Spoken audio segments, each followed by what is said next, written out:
12 வகையான நோய்களுக்கு 11 வகையான தடுப்பூசிகளானது இந்த தேசிய தடுப்பூசி அட்டவணையின் கீழ் வழங்கப்படுகிறது. ஸோ அந்த 12 வகையான நோய்கள் என்னென்ன அப்படின்னு சொல்லிட்டு நம்ம பார்க்கலாம். ஸோ ஃபர்ஸ்ட் பார்த்தீங்கன்னா காச நோய், அடுத்து கல்லீரல் தொற்று மற்றும் புற்றுநோய், நெக்ஸ்ட் இளம்பிள்ளை வாதம், கக்குவான் இருமல், ரணஜன்னி, அப்புறம் தொண்டை அடைப்பான், இன்ஃப்ளூயன்சா தொற்று, நிமோனியா, வயிற்றுப்போக்கு, தட்டமை மற்றும் ரூபெல்லா நோய், ஜப்பானிய மூளை காய்ச்சல், அடுத்து விட்டமின் ஏ குறைபாடு.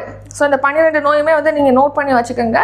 இந்த 12 வகையான நோய்களுக்கு தான் எத்தனை வகையான தடுப்பூசிகள் இந்த தேசிய தடுப்பூசி அட்டவணையின் கீழ் வழங்கப்படுதுன்னா 11 வகையான தடுப்பூசிகளானது குழந்தைகளுக்கு வழங்கப்படுகிறது. இந்த தேசிய தடுப்பூசி அட்டவணையின் கீழான இந்த 11 வகையான தடுப்பூசிகள் பார்த்தீங்கன்னா கவர்மெண்ட் ஹாஸ்பிட்டல்ல தான் வழங்கப்பட்டு வந்தது குழந்தைகளுக்கு.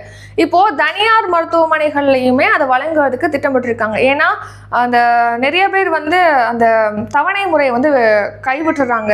இப்போ முதல் தவணையை எல்லா குழந்தைகளுக்கும் செலுத்திடுறாங்க. 2வது தவணை காலம் முடியறதுக்கு முன்னாடி நிறைய பேர் செலுத்துறது காலத்தை தவற விட்டுறாங்க. ஸோ அதனால இதை தனியார் மருத்துவமனைகள்லையுமே இந்த தடுப்பூசியை வழங்குறதுக்கு இப்போ தமிழக அரசு திட்டமிட்டிருக்காங்க. அதுக்கு பொது சுகாதாரத்துறை நடவடிக்கை மேற்கொண்டு வருது அப்படின்னு சொல்லிட்டு தெரிவிச்சிருக்காங்க. ஸோ ஆண்டுதோறும் பார்த்தீங்கன்னா நம்ம தமிழ்நாட்டில் இந்த தேசிய தடுப்பூசி அட்டவணையின் கீழ் 9.40 லட்சம் குழந்தைகளுக்கு தடுப்பூசிகள் அளிக்கப்படுவதாக தெரிவிச்சிருக்காங்க.